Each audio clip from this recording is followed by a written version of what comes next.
Sternritter V? He's a little bit creepy. Let's go. So I'm glad we got a wrap up with Asnod, starting off right with the beginning of this chapter, where pretty much we get to see a little bit of his backstory and what was he really afraid of. And I feel as though it was definitely a fear of mortality and just like, you know, a lot of the questions that people constantly raise every day, like where do you go when you die? You go to heaven, you go to hell, you go, you know, whatever the case may be, whether you're religious or not. And I think that was definitely his biggest fear, is like he doesn't know and the unknown. And that's a common fear with a lot of different people, you know, in everyday life. People just fear the unknown, what happens after you die. So definitely an interesting thing, and kind of just how like Bach came there at the right time. And it's interesting, he said you're one of the survivors, so I'm curious a little bit more backstory to that would have been interesting, a little bit more context. What was he a survivor of? Was he in a big accident of some sort and Bach came there at the right time and said, you know, I'm going to give you powers? Or was it something else? Was it Bach caused the accident? Or was it Bach experimented on a bunch of people? You see him there like on a respirator. So definitely I would have liked a little bit more context, but then at the same time that also leaves open a little bit of mystery to the character, and just like, damn, you know, what was up with him? What was his backstory? I'm imagining, as far as like the accident, I'm guessing it was probably just like a human accident. Maybe he got into a car accident, maybe he was ran over, maybe it was a big tragedy of some sort, and Bach came in at the nick of time and saw that this dude possibly had some big fear in his heart, and he could use that to turn him into what he ultimately is. And that makes me question, like, did he do this with all the Sternritter and give them their power? Because in that case, then a lot of them will probably not be actual Quincy. Now, the revelation of Rukia's Bankai, ideally, I think it would have been a little bit more epic and just have that more grander feel had we seen it during the actual fight, because we pretty much get like the ending of Asnod in the beginning of this chapter. We get a little bit of his backstory, and then you just see him pretty much destroyed from Rukia's Bankai, which kind of shows like her Bankai, it's kind of a big deal. And I like the design for it, looks dope as well. But it's interesting because Byakuya kind of warns her that there's risks with that. And at the end of the day, I mean, there is, because it seems as though she just turns herself and everything around her into like ice, like everything just like explodes or whatever. So I would like definitely in a future fight to get a little bit more of an explanation of her Bankai.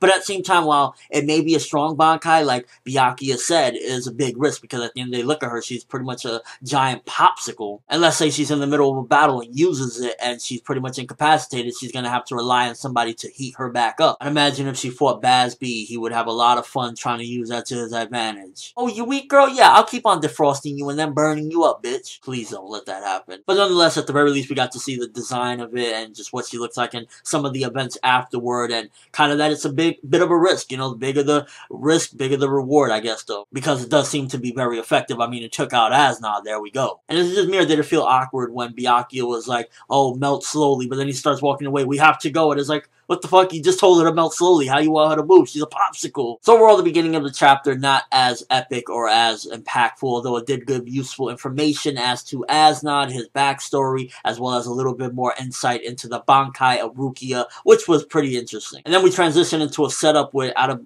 all the characters that possibly we could get, we get Isane and Yachiru. Not the most interesting for the most part. I mean, Isane's cool, whatever. Yachiru, that's always, for me, every time I see Yachiru, I just think, oh, the little imp on Kenpachi's shoulder. So we get a little bit of a transition into them, and then it kind of turns into like a fucking horror movie or something. And judging from what we get with this chapter, I'm guessing that this Sternritter V. Guanel can possibly read minds, because as soon as Isane thought that, this immediately was like spoken out loud from Sternritter V. So I'm guessing that the Sternritter V is possibly some sort of like, it could go through your mind, and at the same time it could possibly even warp reality, because when Yachiru pretty much goes in for the punch, it pretty much seems as though it hits him, it impacts him, and then he disappears, and then it seems as though almost the punch that Yachiru used on him went to her, unless like he hit her, like he turned invisible and hit her. But from what it looked like, it looked as though the impact was delivered to Yachiru. So I don't know if he's playing around with the events of reality, or is just like some sort of mind trick of some sort. But nonetheless, a very interesting setup. And as a whole, this chapter, I felt as though the beginning gave us some useful information, second half gave us a setup for what's to come. I'm curious as to who's going to come in there and fight Sternritter V, because at the end of the day, Yachiru and Isane, while they're cool characters,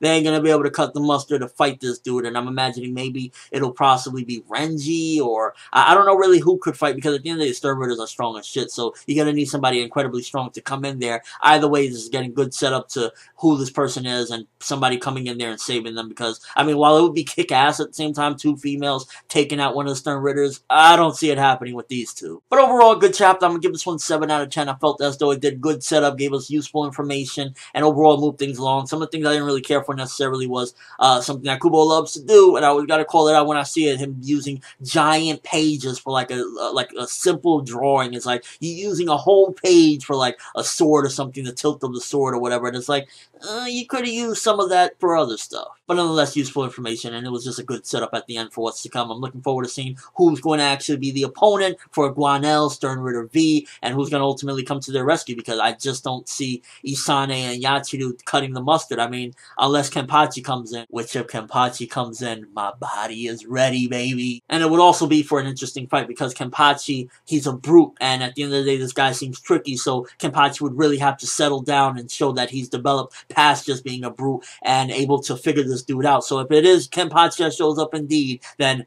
I'm fucking ready. Let's go. Let me know what you guys think. First of all, Adnod pretty much being on life support of some sort, being there, you know, hooked up to a respirator. Do you believe it was caused by Bach, or it was just some human accident and Bach came in there to save the day? Do you think that that's the case with all the Sternritter for the most part, that they were pretty much like people in need and Bach came at the right time to offer them a deal with the devil, so to speak? What are your thoughts on Rukia's Bankai? Like I said, I feel as though the design is cool, very big risk, and I feel as though it definitely could have been presented in a more interesting and high-stakes fashion, but we still have a little bit more to learn about it. At the very least, we got to see a little bit more of it, a glimpse of it, but what did you think? Were you disappointed with it? I mean, it took out Asnod in what seems to be one false swoop, so yeah. Who do you think is going to show up to fight Sternritter V? Do you think it's going to be Kenpachi to save Yachiru? Is it going to be Uno Hana? She survived. Who do you think is going to come up in there? I think it would be interesting if it's both of them. I mean, at the end of the day, I'm still not 100% sold that Uno Hana is dead. I'm just saying. But that's all I have for this review. Thanks for watching. Hope you enjoyed. Thumbs up if you can't wait to see who's going to fight Sternritter V and to see a little bit more of that Rukia Bankai, baby, because I'm not going to lie, I could go for some more of that. I'm ForneverWorld, and as always, people, have an awesome day.